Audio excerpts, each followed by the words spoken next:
पूरे बिहार में यातायात का साधन ठप। अगर आप कहीं जा रहे हैं तो हो जाएं सतर्क। नमस्कार, मैं कन्हैया कुमार, आप लोग देख रहे हैं द मास्टर्स न्यूज।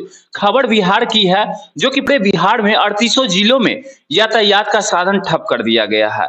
किस लिए, आइए हम आपको बतलाते हैं कि पूरी खबर क्या है, पूरे बिहार में क्यों यातायात का साधन ठप कर दिया गया है।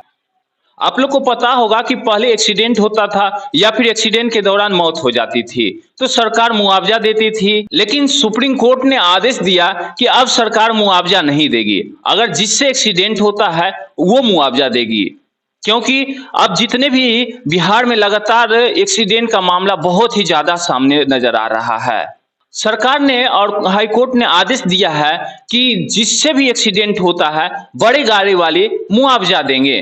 जैसे कि अगर टेम्पू और मोटरसाइकिल में एक्सीडेंट होता है तो टेम्पू वाला मुआवजा देगा, ये ना कि मोटरसाइकिल वाला मुआवजा देगा। अगर जो फोर व्हीलर और टेम्पू में एक्सीडेंट होता है तो फिर फोर व्हीलर वाले को मुआवजा देना पड़ेगा। अगर जो किसी भी ट्रक वाले को फोर व्हीलर से टक्कर होता है तो ट्रक वाले को मुआवजा देना पड़ेगा।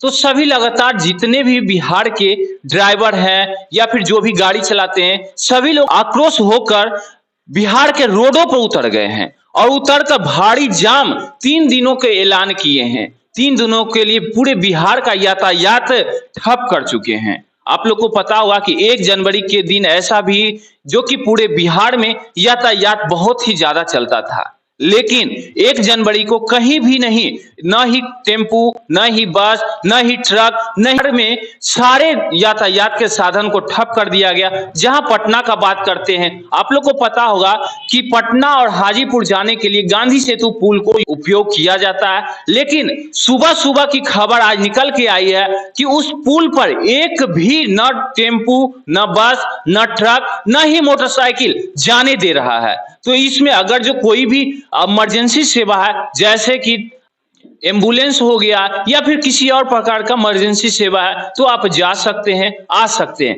अन्यथा जितने भी ड्राइवर हैं सभी लोग हड़ताल पर पुल पर ही बैठ गए हैं। अगर आप बिहार के राजधानी पटना से मुजफ्फरपुर, हाजीपुर, बेतिया, सिवान, छपरा, बक्सर या फिर कहीं भी जा रहे हैं तो सतर्क हो जाएं, पहले ही नहीं जाएं, क्योंकि अब अगर आप जाएंगे तो वापस घर लौटकर ही आएंगे, क्योंकि जाने का आदेश जितने भी ड्राइवर हैं वो नहीं दे रहे हैं।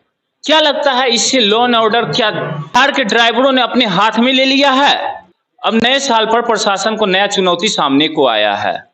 देखते हैं कि बिहार का प्रशासन क्या करती है। अब ये 3 दिनों के लिए बंद किया गया, क्या इसे आगे भी बढ़ाया जाएगा? आप लोग को बतलाते हैं कि यह बंद क्यों। सरकार देती थी मुआवजा, लेकिन अब सरकार बंद कर दी गई।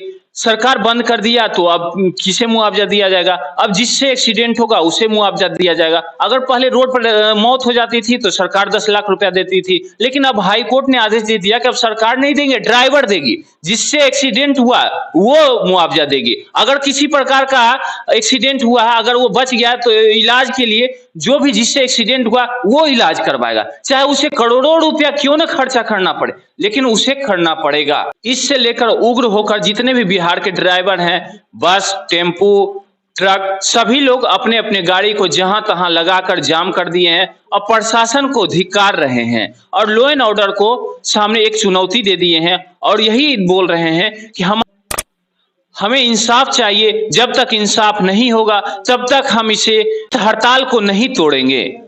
बहुत बहुत धन्यवाद। इसी तरह से छोटे बड़े खबरों के लिए द मास्टर न्यूज चैनल से जुड़े हुए रहे।